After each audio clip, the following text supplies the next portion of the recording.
모든 상담소. 정해주신 행복 금요일 미래문화연구원의 이대현 원장님과 함께하는 시간입니다. 목사님 안녕하세요. 안녕하세요. 반갑습니다. 반갑습니다. 네, 저희가 벌써 이제 2월도 벌써 끝을 향해 달려가고 있고요.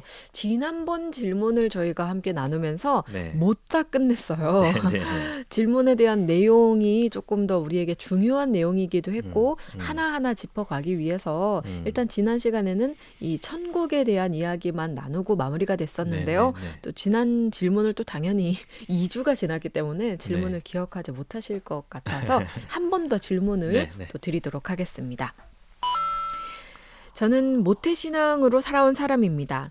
그런데 최근 한 친구가 구원에 대해 다시 생각해보게 되었다며 긴 이야기를 하더라고요. 천국문은 사실 좁은 문이다 라고 하면서 끊임없이 죄를 회개해야만 겨우 천국에 갈 수 있다고요. 물론 예수님을 믿고 천국 간다고 여겨 나태하게 살았던 나 자신을 채찍질하는 말이었지만 곰곰이 생각해보게 되네요. 구원, 예수님을 믿는다는 고백만으로는 부족한 걸까요? 라는 질문이었습니다. 여기에 대해서 지난 시간에는 일단 천국에 대한 이해가 좀 부족했다라고 네. 좀 설명을 해주셨거든요. 맞아요. 천국은 아주 간단하게 말씀드리면 천국은 우리가 죽어서 가는 성도들이 죽어서 가는 어떤 장소, 어떤 곳이라는 개념이 아니라 하나님의 통치가 구현되는 그 곳을 의미한다는 말씀을 드렸고요. 그렇기 때문에 우리가 살아있는 순간에 성도로서 살아가는 이 순간에도 천국을 경험할 수 있다. 다만 우리가 아직 이 땅은 죄가 관영한 세상이고 아직까지 우리의 구원도 이미 우리가 구원을 받지만 아직 우리의 구원이 완성된 상황이 아니기 때문에 우리도 그 죄 가운데 죄의 영향 가운데 살 수밖에 없는 존재이고 그렇기 때문에 우리가 하나님의 뜻, 하나님의 통치가 구현되는 삶을 살기 위해서 우리가 영적인 전투, 우리 전쟁을 벌일 수밖에 없고 그런 삶을 살아갈 수밖에 없지만 그래서 때로는 넘어지고 때로는 쓰러지고 때로는 실패할 수 있지만 그럼에도 불구하고 우리가 하나님의 뜻과 하나님의 통치를 우리의 삶에 체험하고자 하는 노력과 삶을 노력할 때에 하나님의 나라는 지금 이 땅에서도 천국은 경험될 수 있다라는 말씀을 드린 거죠. 그래서 이분의 질문 속에서 사실은 천국이란 말로 표현했지만 이분은 구원을 말씀하고 싶었던 것 같아요. 네. 그죠? 한 번 받은 구원이 지금 이렇게 내가 나태한 삶을 살고 이러는데도 갈 수 있느냐? 그 친구는 천국문이 좁기 때문에 그럼 못 가 이렇게 말한 것 같고요. 그렇기 때문에 끊임없이 우리가 하나님 앞에 회개하고 돌아가고 하는 것들을 해야지만이 우리가 천국에 들어갈 수 있어. 라는 얘기를 듣고 난 다음에 충격을 받고 또 한편으로는 그 충격이 뭐죠? 이제는 나도 제대로 살아야겠다는 이런 결심으로도 표현되긴 하지만 한편으로는 불안감으로 오는 거죠. 내가 이렇게 살고 있는데 과연 구원받을 수 있을까?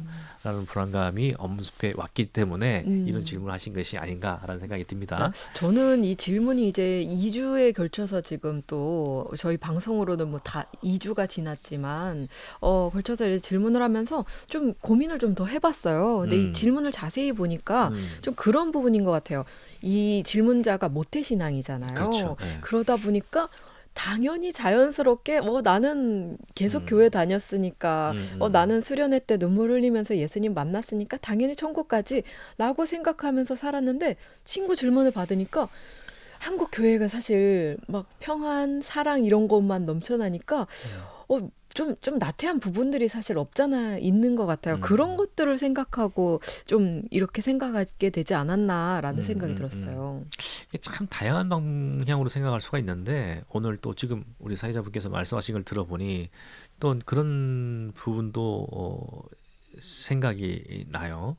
우리가 신앙생활을 해 나감에 있어서 그러니까 몸에 배어 있는 게 되게 많아요. 몸에 배어 있는 것을 그냥 그대로 그 습관과 그 전통 속에 이렇게 매몰돼 있다 보니까 이것이 이렇게 말씀드리면 어떨까요? 교회의 존재 이유가 뭘까? 교회라는 곳이 성도들이 모여서 서로 지난주에 우리 말씀 서로 샬롬 축복해요 이런 서로 위로받고 위로받는 그런 곳인가? 그것이 없어야 된다는 뜻이 아니고 교회 자체가 치유가 발생하는 곳이어야 되기 때문에 이 치유라는 것도 성경적 치유 개념은 하나님께로 돌아감이에요. 뭐 우리 몸이 낫고 뭐 이런 것은 다 둘째 개념이고 가장 핵심은 뭐냐면 하나님께로 다시 돌아감이에요. 그게 치유의 본질적인 부분이거든요. 그래서 치유라는 것도 되게 중요한 요소고 그래서 우리가 이제 평화와 샬롬을 간에서 나누는 것도 되게 중요한 개념이긴 하지만 교회의 본질에 교회가 구성됐고 교회가 구성된 본질의 의미는 뭐냐면 하나님의 선교를 하기 위해서예요. 음, 그러니까 쉽게 말하면 뭐냐 우리말로 하면 복음을 전하기 위해서요. 그러니까 복음을 전하는 자들이 모여 있는 것이 교회인 거예요. 그러면 교회가 복음을 전하는 역할이 상실돼 버리면 그 교회의 본질을 상실하는 거예요. 음, 그러면 지금 현대 교회가 이 복음을 현대 교회를 통해서 현대 한국 교회를 통해서 복음이 온전히 전달되고 있느냐? 물론 아직도 여전히 왕성하게 전달되고 있고 왕성하게 그 하나님 나라의 복음에 영향을 끼치는 교회들도 있습니다. 지역 교회들도 분명히 있어요. 그러나 한국의 전반적인 그 지금 현재 위상을 놓고 볼 때는 상당히 그러지 못하고 있는 것도 사실이에요. 우리가 뭐 인정하고 싶진 그렇죠. 않더라도 그건 우리 심정이고 현실은 그렇지가 않다는 거죠. 어디 나가서 내가 예수 믿는 사람이라 말하는 거 음, 되게 힘들어요 요즘은요. 말하면 뭐 이렇게 쳐다보니까 뭐 이게 이런 것들이 지금 그러다 보니까 뭐죠? 우리의 신앙생활 자꾸만 안전한 곳, 음, 안전하게 안전한 곳에 우리 신앙을 드러내는 거죠. 그게 뭐냐면 교회 안팎에 안 된다는 거예요. 그러니까 이게 점진적으로 계속 악화돼가는 거예요. 그래서 이런 것들을 좀 회복해야 되지 않을까라는 생각이 들고요. 또 오늘 질문으로 돌아가서 구원 얘기를 하니까 이 친구의 말 속에 재밌는 말이 있어요. 천국문을 좁기 때문에 천국문 좁은 건 맞죠. 좁은 문이라고 표현된 게 성경 전체적으로 아마 두세 군데 나와요. 맞아요. 좁은 문은 많은데 이 좁다는 왜 좁냐면요. 왜 성경은 좁다는 말을 표현했을까를 우리가 좀 제대로 이해해야 되는데 사람의 관점에서 보면 좁아요. 왜요? 예수 믿는다는 것을 의미하는 게 뭐냐면 왕의 지위를 나로부터 예수님께 하나님께 양도한다는 것을 의미해요. 타락으로 주권을 내 거라고 생각했는데 내 주권을 갖다가 누구한테 양도한다고 다시요? 하나님께 돌려드린다는 것을 의미해요. 그러니까 하나님의 통치 개념이 여기서도 나오는 거예요. 하나님께 나의 통치, 내 삶을 하나님께 온전히 하나님의 통치 안으로 들어가는 이 천국에 들어간다는 표현이잖아요. 들어가는 것으로 위탁될 때만이 들어갈 수가 있어요. 근데 인간이 그걸 어떻게 선택을 해요? 인간의 이기적인 욕망이 들끓고 있는 인간이. 인생을 한 50년 이상 살다 보면 사람에 대한 이해가 누구든지 갖게 돼요. 그러면서 어떻게 되냐면 사람을 믿을 존재가 못 된다는 생각들을 다 갖게 돼요. 근데 그 중에 자기도 사람이거든요. 그러니까 나도 다른 사람이 나를 못 믿는다는 얘기고 나도 다른 사람들을 못 믿는다는 게 돼요. 왜 그럴까요? 다 모든 인간은 자기만을 위해서 모든 걸 하려고 그러거든요. 거기서 뭐예요? 서로 이해관계가 충돌이 일어나잖아요. 싸움과 분쟁이 일어나잖아요. 그걸 50년 이상 경험해 보세요. 그러면 내가 사람을 믿을 수 있게 되나? 못 믿는다는 거죠. 믿지 말라고 얘기하거든요. 가르칠 때도. 그죠? 그러니까 이런 것들은 뭐예요? 이런 존재들이 그 천국의 문, 하나님께 자기의 이기적인 것들 모든 걸 내려놓고 하나님께 모든 것을 의탁하고 위탁하는 이런 선택을 하기가 쉽겠느냐 말이에요. 그러니까 좁을 수밖에 없어요. 그 말은 의미가 있어요. 그런데 천국문에 들어가는 조건을 우리가 이해할 때 이 친구가 말한 것은 뭐죠? 결국은 우리가 구원받는 것은 우리의 행위에 근거할 수밖에 없다는 얘기가 되잖아요. 그렇죠. 그러면 인간이 노력하고 인간이 선한 것들을 많은 일을 많이 하면은 내가 천국에 갈 수 있는 조건이 된다는 얘기가 되잖아요. 이거는 대단히 비성경적 개념이에요. 성경은 이렇게 가르치지 않고 있기 때문이죠. 성경에서 구원의 전제 조건은 뭐죠? 인간이 아까 우리가 조금 전에 말씀드렸듯이 인간은 절대적으로 악한 존재예요. 그러니까 이 악하다는 말을 오해하시면 안 되는 게 이 악하다는 것은 뭐 못된 일만 하고 생각하고 못된 일만 생각한다 이런 뜻이 아니라 본질적으로 하나님의 의에 충돌을 일으키는 존재라는 거예요. 왜요? 하나님의 주권을 거부한 존재이기 때문에 하나님을 거부하고 나를 중심으로 돌아간 존재이기 때문에 성경은 그걸 악으로 봐요. 하나님 중심이 아닌 걸 다 악으로 보기 때문에 악한 존재예요. 이 악한 존재가 본질적으로 악하기 때문에 자기가 하나님을 밀어내버리기 때문에 스스로 하나님과 관계를 끊어버렸기 때문에 본인이 자진해서 하나님께 돌아가지 않아요. 음. 본인이 자진해서 하나님께 고개를 돌리지 않아요. 하나님을 부정합니다. 그게 인간의 본질이에요. 음. 그러면 이 인간의 본질이 이런 존재인데, 이런 존재가 하나님께로 나아갈 수 있다는 유일한 전제 조건은 뭐예요? 쉽게 말하면 버림받은 자가 용서할 때만 가능해요. 음. 버림받은 자가 아무런 조건 없이 이 자를 수용할 때 가능해요. 음. 그때 관계가 일어나요. 그게 뭐냐? 예수 그리스도의 십자가인 거예요. 그게 십자가예요. 그게 십자가 보혈이에요. 그러니까 우리가 십자가 보혈을 덮어 쓰지 않고는 하나님 앞에 의롭다 하심을 입을 수 있는 자가 없는 거예요. 의로운 행위를 해서 의로운 짓을 많이 해가지고 구원을 받을 수 있다? 그럼 하나님께 의롭다 하심을 여길 수 있다? 그러면 불교계에 계신 분들, 다른 종교를 따르는 많은 지도자들 중에서 우리보다 선하고 우리보다 의로운 자들, 인간적인 관점에서 볼 때 얼마나 많은데요. 그러면 그분들이면 우리는 구원받을 가능성이 없고, 그분들은 구원을 받았어야 되는 거죠. 성경은 그런 식으로 말씀하고 있지 않단 말이에요. 아무리 인간이 의롭고 노력을 한다 할지라도 인간의 본질 가운데 있는 자기 중심성을 포기할 수 있는 존재는 없는 거예요. 그거 그렇죠. 불가능한 거죠. 그러니까 하나님은 죄와 악의 정도를 가지고 얼만큼 크면 이 정도까지는 내가 봐주고 이게 있어 넘어가면 안 봐줘, 이런 게 아니라 하나님은 절대적으로 의로우신 분이기 때문에 어떠한 방식의 어떠한 분량의 악도 죄도 용납할 수가 없어요. 하나님은 그러니까 하나님의 본질 자체가 용납을 못 하시는 거예요. 안 되는 거예요. 하나님도 그걸 제어가 안 돼요. 그렇기 때문에 뭐죠?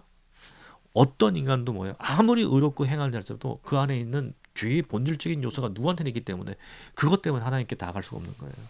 하나님은 그걸 칠 수밖에 없는 거예요. 그걸 심판할 수밖에 없는 거예요. 근데 그렇기 때문에 뭐예요? 예수 그리스도의 보혈이 우리를 덮어줘요. 우리를 대속하신 예수 그리스도 안에. 그래서 우리가 영어를 할 때 우리가 예수를 믿는다를 I believe Jesus Christ 이렇게 안 해요. I believe in Jesus Christ예요. 우리가 그리스도 안에서 우리가 믿을 때, 우리가 믿는 건 맞아요. 근데 우리가 그리스도 안에서 우리가 믿을 때, 그러니까 뭐가 전제가 돼야 돼요? 예수 안에서가 전제되는 거예요. 예수의 십자가가 전제가 될 때, 그 은혜가 전제가 될 때에 뭐예요? 내 구원이 결정이 되는 거예요. 인간의 노력으로 결정되는 게 아닙니다. 일단은 제가 이 말씀을 분명히 드리고 싶어요. 이건 뭐 사실은 우리 목사님도 그렇고 좀 신앙생활 잘 해나가시는 분들, 이건 상식적인 얘기예요. 구원은 우리 행위에 있지 않다. 오로지 예수 그리스도의 은혜, 하나님의 은혜에 있다. 라는 건 전제가 되는 거죠. 근데 이제 이게 약간은 다른 방향으로 생각할 수밖에 있는 거죠. 그러면 내가 예수 믿었으니까 이제 내가 어떻게 살아도 상관없겠네. 지금 이 질문하신 분이 받은 자극은 뭐죠? 내가 나태하게 살았는데 이 말을 듣고 나니 내가 정말 잘 살아야겠구나. 내가 열심히 살아야겠구나. 이 자극을 받은 거잖아요. 그 자극 받은 것 자체를 제가 틀렸다 말하지는 않습니다. 왜냐면 우리가 옛날에 그 일제시대 때 많은 최건도 목사님이나 이런 분들이 복음을 전할 때면 예수 천당, 불신 지옥이 됐어요. 예수 믿으면 천당이고 불신하면 지옥이다. 이 말이 틀릴까요? 맞을까요? 그건 맞죠. 맞죠. 근데 문제는 뭐냐면 우리가 예수하고 천당만 생각한다는 거예요. 그러니까 우리가 구원의 3단계를 얘기를 하는데 칭의, 성화, 영화거든요. 그러니까 칭의는 뭐죠? 우리가 예수 그리스도로 인해서 의롭다 하심을 믿는 단계죠. 그다음에 성화가 있고, 영화는 뭐죠? 예수 그리스도의 재림을 통해서 우리의 구원이 완성될 때 우리가 영화롭게 되는 거잖아요. 그러니까 예수 천당을 그렇게 생각하는 거죠. 그러다 보니까 뭐가 비어요? 중간에? 성화가 빈 거예요. 성화는 그래서 구원을 우리가 이루어 간다라고 그러잖아요. 그래서 요즘은 그 많은 전도학자들도 그렇고 신학자들도 그렇고 이 구원을 하나의 사건으로 하고 얘기 안 해요. 옛날에 뭐죠? 예수 믿으면 천국 가. 고착됐잖아요. 이러다 보니까 뭐죠? 일종의 구원파적인 구원 이해를 잘못 갖게 되는 거예요. 네. 그러니까 내가 예수 믿으니까 어떻게 살아도 상관없어가 되는 거예요. 내가 예수만 믿으면. 네? 그러니까 이 예수 믿는다는 것에 실질적이고 본질적인 내용이 쏙 빠져버리는 거예요. 근데 요즘은 뭐예요? 과정으로 봅니다. 구원을. 그래서 그러니까 회심이라는 것도 과정으로 보는 거예요. 뭐예요? 그러다 보니까 뭐죠? 그러니까 칭의와 성화와 이 영화를 갖다가 분리시키는 게 아니라 뭐냐면 연결시켜서 이해해야 된다는 거예요. 연결시켜서 이해해야 된다. 그 말은 뭐예요? 내가 정말 칭의를 받은 자라면, 칭하심을 입은 자라면 내 삶을 통해서 이 의로움이 드러나지 않을 수 없는 거예요. 그러니까 음. 내가 구원받은 자를 내가 뭐예요? 내 삶을 통해서 확인할 수 있는 거예요. 이 내 삶이라는 건 뭐죠? 아주 어린아이 신앙이라면 뭘까요? 내가 진짜 지난 주일날 교회를 안 나갔어. 음. 누구 되게 친한 친구하고 어디 놀러 갔어요. 놀러 갔는데 산길을 걷다가 돌불 팍 켜서 자빠졌어. 무릎 퍽 까졌어. 그럼 어떤 생각이 들어요? 내가 오늘 교회 안 가고 주일날 이런 일을 당했구나. 이게 어린아이 신앙이에요. 어린아이 신앙. 그러니까 그 자체가, 그 느꼈다는 게 자체가 뭐예요? 내가 예수 믿는다는 거예요. 내가 예수를 의식하고 산다는 거예요. 그러니까 아주 어린아이 신앙이긴, 수준 낮은 어린아이 신앙이긴 하지만 그게 뭐예요? 내가 늘 예수하고 연결돼 있고 예수와 연결돼 있음을 느끼는 거잖아요. 그래서 뭐죠? 다시는 주일날 빠지지 않을래. 아주 어린 신앙이긴 하지만 그 자체가 뭐죠? 내가 예수 믿고 있다는 증거인 거예요. 아주 고급한 신앙을 사는 건 뭐예요? 내 속에 조그마한 양심에 가책되는 일. 그 양심이라는 것은 내 인간의 양심이 아니라 뭐예요? 하나님 나라의 통치와 하나님의 도에 어긋나냈을 때 그게 그렇게 아픔이 되는 거예요. 대표적인 사람들로 뭐예요? 사도 바울도 있잖아요. 내가 만삭되어나지 못한 자다. 내가 죄인 중에 괴수다. 구원받은 사람이잖아요. 죄인 중에 괴수다. 나는 악하다. 이 괴로움 속에 빠져 있잖아요. 이게 왜일까요? 자기 속에 있는 또 다른 자기, 그러니까 옛사람 자기, 아직 완성되지 않은 자기, 죄의 요소가 끊임없이 자기 속에 일어나는 걸 보니까 괴롭고 힘들고 미치겠는 거예요. 그러니까 뭐가 되죠? 그런 것에 아주 민감하게 반응하는 거죠. 그러니까 이런 수준까지 아주 다양합니다. 지금 오늘 질문자 하신 분은 어떤 수준인지 저는 몰라요. 그 시점 뭐죠? 내가 예수 믿는 자라는 건 뭐죠? 내 삶 속에서 이루어지는 내 삶에 대한 나의 반응을 통해서 내가 예수 믿는 자인지 알 수 있어요. 그러니까 이분은 지금 뭐냐면 천국에 대한 소망을 가지고 있는 거잖아요. 너 천국 가면 뭐 이런 의식 갖고 있는 자체가 뭐예요? 믿는 자라는 거예요. 성도라는 거죠. 다만 제가 권면드리고 싶은 건 뭐냐면 그 어린아이 수준을 벗어나야 된다는 거죠. 더 고급한 순간으로. 이게 고급한 순간을 가면 뭐냐면 그러한 성도의 성자가 거룩할 성자잖아요. 이 거룩할 성자의 가장 본질적인 의미는 구별입니다. 그러니까 우리가 세상에 있으나 세상에 속하지 않은 자로 천국으로 구별된 자로 사는 거예요. 예수로 구별된 자로 사는 거예요. 그 삶을 살아갈 때 그리고 이 성도들이 모인 게 뭐예요? 교회예요. 그러니까 이러한 구별되려고 하고 구별된 자들이 모여 있는 교회에서 어떤 일이 벌어질까요? 서로를 축복하며 서로를 더 구별될 수 있게 하며 세상을 향해서 그것이 무엇인지를 증명하는 거예요. 그 존재 자체가 뭐예요? 하나님 나라가 무엇인지를 증거하는 공동체가 되는 거예요. 그러다 보니까 뭐죠? 예수 믿지 않는 자들이 뭐예요? 저들의 행실을 보고 하늘의 하나님께 영광을 돌린다. 이 사람들이 칭찬은 누구한테 해요? 그 교회에 한다고요. 하나님께 하는 게, 이 사람 하나님 모르기 때문에 하나님께 하는 게 아니에요. 근데 교회를 칭찬하잖아요. 하나님 그걸 뭐로 인지하시겠다? 나에게 영광을 돌리는 걸 인지하겠다는 거예요. 믿는 성도의 공동체가, 믿는 성도가 정말 성도답게 구별된 자로 살아갈 때에, 그런 삶을 이뤄나갈 때에, 그래서 사람들에게 칭찬받을 때 나는 그것을 내게 영광을 돌리는 것으로 생각하겠다는 거예요.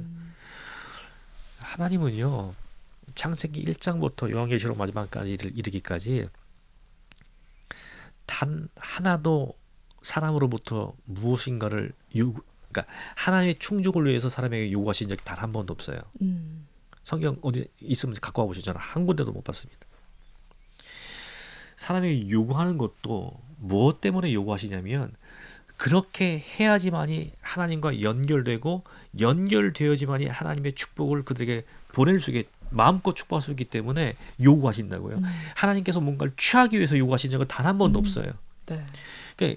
그래서 뭐죠?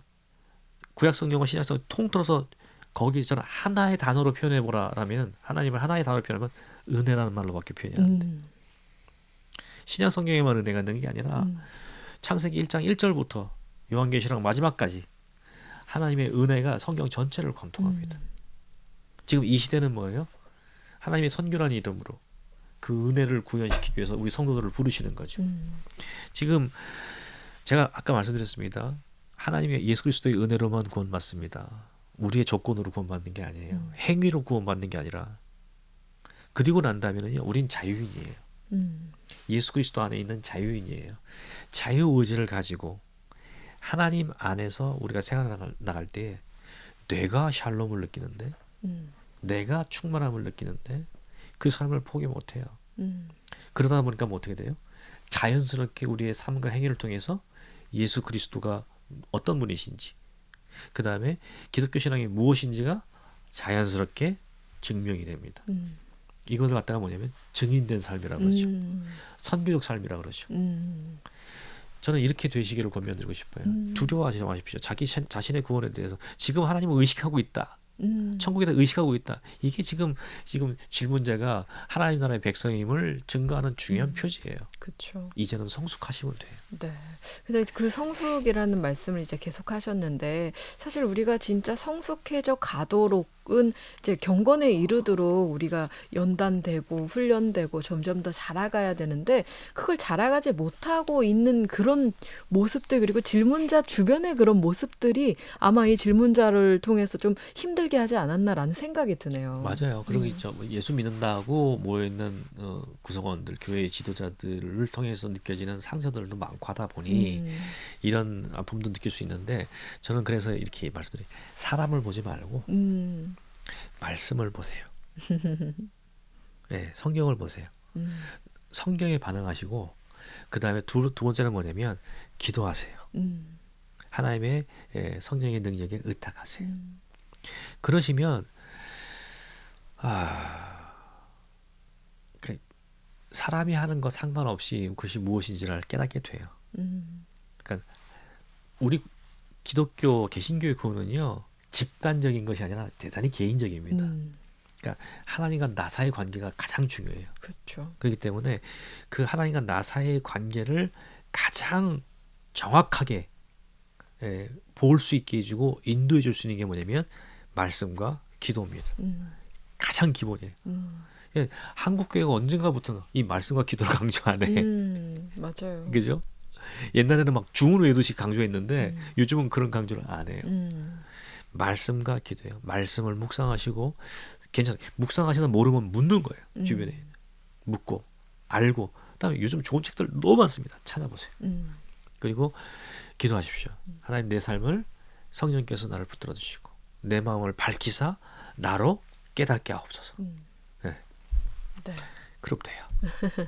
네, 오늘 아주 긴 질문이었지만 또 거기에 해당하는 좀 좋은 이야기들 그리고 질문에 대한 답변 때문에 아마 이 질문자뿐 아니라 많은 분들이 천국은 이런 곳이지. 그리고 나 정말 말씀 보고 기도하고 정말 공부하는 자세로 더 열심히 더 성숙된 신앙인이 되어야겠다라고 다짐한 분들도 상당히 많으셨을 것 같아요. 그러셨으면 좋겠습니다. 이런 질문들 참 좋습니다. 그죠? 여러분들의 질문을 받고 있어요. 저희 정주행으로 보내주시면 함께 나누고 또 이렇게 신앙에 관한 질문들 함께 풀어가도록 하겠습니다. 목사님 오늘 함께 해주셔서 감사드립니다. 한 가지 제가 위로가 될 것이 있을까 싶어서 제가 말씀드릴 게 있어요. 네네. 뭐냐면 저도 맨날 좌절하고 실패합니다. 네. 맨날 그래요. 근데 우리는 하나님께서 우리에게 주신 굉장히 큰 특권, 아까 은혜라는 말씀을 드렸지만 특권이 뭐냐면 우리에게 철면피가 될 수 있는 특권을 주셨거든요. 그래서 우리는 하나님께서 우리가 돌아갈 곳을 요구하시지 우리가 했던 잘못 때문에 그 가운데 머물러 있는 것은 하나님께서 원하시는 부분이 아니에요. 무조건 돌아오기를 원하세요. 그러니까 우리는 돌아가기만 하면 됩니다. 맞아요. 저도 때로는 그러거든요. 하나님 제가 이게 너무 뻔뻔한 거 아닌가요? 그런데 하나님 아버지 되시잖아요. 그래서 언제든 나는 네가 나에게 돌아오고 더 귀한 일들, 선한 일들, 아름다운 일들로 나에게 영광 돌리길 원한단다. 늘 그렇게 말씀하시는 하나님을 느낍니다. 역시 하나님 안에서 저희가 느끼는 것들이 같네요. 그럼요. 너무 기쁩니다. 자, 오늘 너무 감사드리고요. 다음 시간에도 귀한 질문에 시원한 답변 기대하도록 하겠습니다. 감사합니다. 네, 고맙습니다. 네, 지금까지 미래문화연구원의 이대현 원장님과 함께했습니다.